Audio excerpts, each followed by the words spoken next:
I get asked very similar questions almost on a weekly basis. What's your favorite game of all time? Your favorite band? Maybe your favorite anime? A couple days ago, a fan asked me who my favorite superhero was, and I told him without hesitation, Spider-Man. I was never too into comics as a kid growing up in the 90s. Sure, I was exposed to them through commercials and TV shows, and hell, I even had a couple of the toys. I even bought a Ninja Turtle action figure to show and tell back in elementary school. True story. So why Spider-Man? What about Batman, Superman, or even the Incredible Hulk? To me, Spider-Man felt more down to earth than most superheroes. I mean, as down to earth as a radioactive bitten teenager given powers can be. But that's just it. He was just a teenager growing up. He wasn't an orphan billionaire or a crashed alien on Earth. He was just a boy given great responsibility. So, with the rising popularity of Spider-Man growing in all forms of media, it was only a matter of time until he had his very own game on the Nintendo 64. This is my exact copy I bought growing up. I remember going through the bargain bin and seeing this red cartridge stick out amongst all of the gray N64 ones. But is it good? Let's pop it in and find out.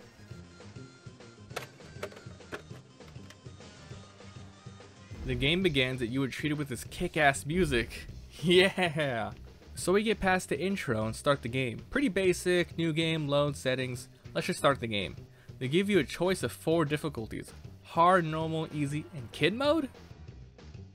The story is told through slideshow comic panels. Doctor Octavius is giving some sort of presentation. Peter Parker and Eddie Brock are in the audience when all of a sudden a mimic Spider-Man shows up and steals Doc Ock's invention. Eddie takes his opportunity to shoot Spider-Man in the act when the mimic destroys his camera, pissing him off and turning him into Venom. Anger problems much? The first stage begins and oh my god, is that Stan Lee? Spider-Man co-creator Stan Lee here. Yeah, apparently he lent his voice to the game, and you thought you were clever finding him in all those Marvel movies. With an amazing team, catchy music, and Stan Lee involved, this game has to be good, right?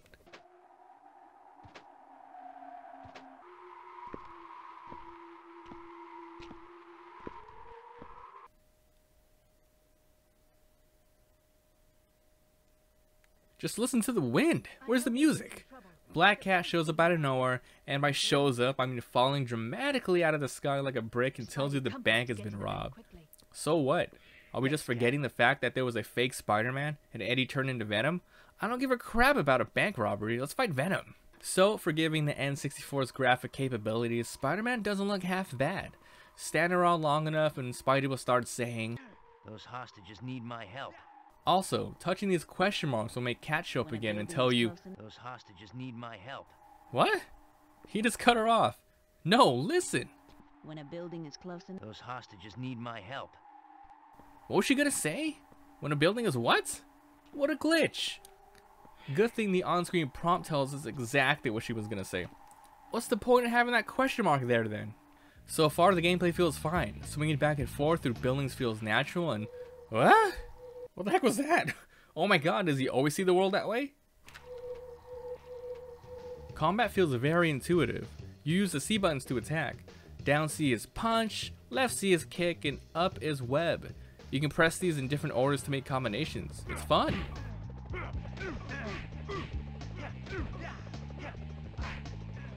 You get to the bank and begin your mission to save the hostages in the bank. Well, I hope they don't mind if I make a quick deposit. Oh, that's so bad. I have to give the developer some props for this though. They change up the pace and start turning it into a stealth section where you have to take out the thugs as quietly as possible, otherwise the hostages get it. Here they start teaching you more of the gameplay aspects. You can manually move the camera in first person, holding either L or Z to shoot webs, to either web sling onto walls or take out baddies. Silent but deadly. Speaking of baddies, they're pretty generic and be taken out from either clobbering them in the face or tying them up until they disappear. Weird, right? Look at these buttons. This is supposed to be a bank, right? Damn, no wonder criminals easily took this place over.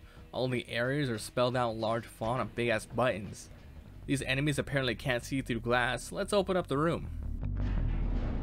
They're messing with us. Start the timer on the bomb and take out all the hostages. Time to save the hostages and get rid of the bomb. Let's use all the stealth they had as practice throughout the level. We got this.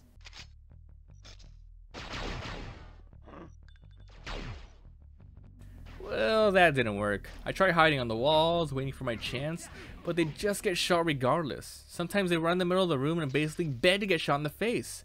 After a couple of more attempts, I say fuck it and go YOLO on their ass.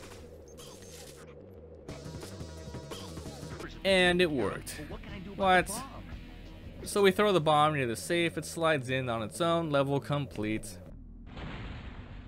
The next scene follows Peter as he calls JJ from the Daily Bugle to let him know he was able to get some shots of the bank heist. And JJ tells Peter to call 911 because he's about to be murdered by Scorpion. But what about Venom?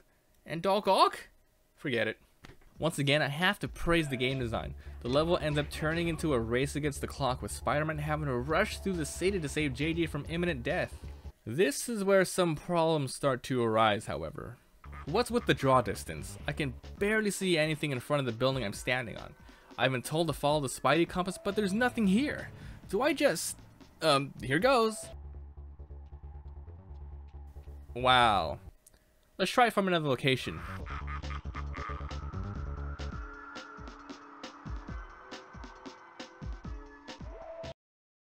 What is this? I shouldn't have to be taking leaps of faith. This isn't Assassin's Creed. Apparently, there were some buildings just right outside of the area that I missed. Just bullshit. We finally arrive at the Daily Bugle and confront Scorpion.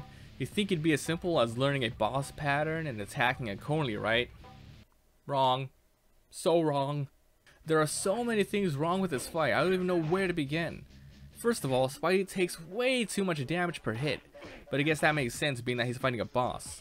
Second, the camera is infinitely locked on Scorpion, making it extremely difficult to get a sense of my environment.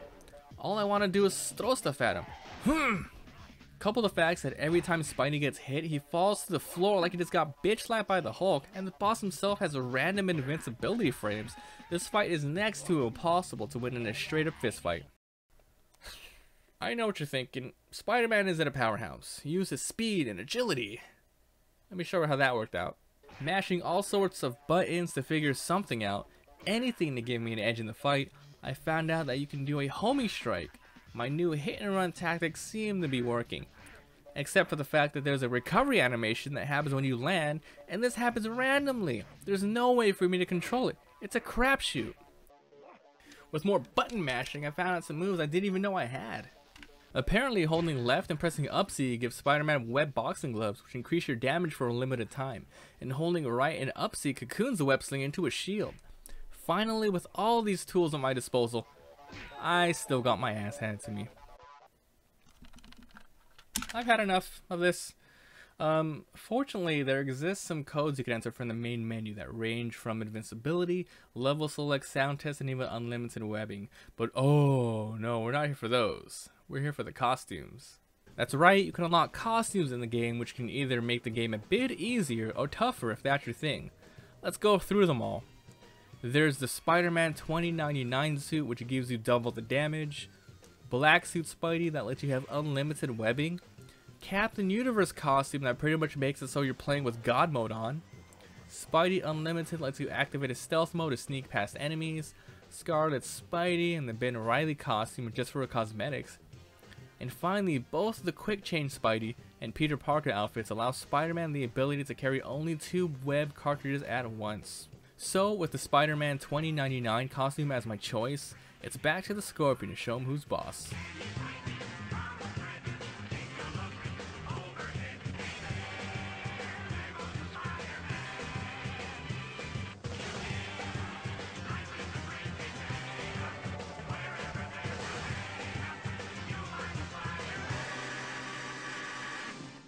Spider-Man 64 for the time was a pretty good game. It represented the web slinger well and gave us a pretty good action platformer.